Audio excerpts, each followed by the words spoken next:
उनको तो खलीफा राशिद तक कहते हैं ना, उमर इब्न अब्दुल अजीज को। तो उमर इब्न अब्दुल अजीज खलीफा है और हजरत अमीर मुआविया खलीफा नहीं है।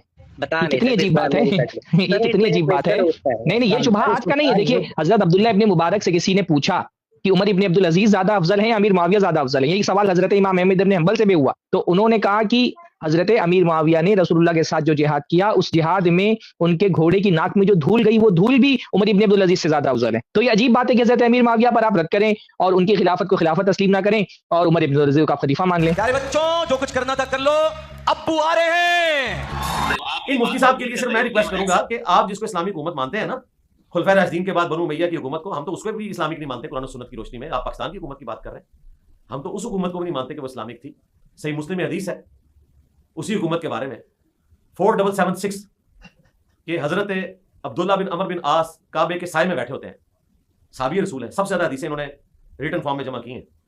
उनको एक शख्स आके कहता है कि आप हमें कह रहे हैं कि हम हुक्मरान वक्त की बैत करें और आपके चचा का लड़का मुआविया इब्न अबी सुफियान हमारा हाकिम है, वो तो हमें कहता है हम लोगों को नाहक कत्ल करें और हराम तरीके से लोगों का माल हड़प करें। तो कैसे करें? और अल्लाह ताला कुरान में फरमाता है सूरह अन-निसा में 29 नंबर आयत में कि एक दूसरे का माल नाहक ना खाओ, एक दूसरे को कत्ल मत करो।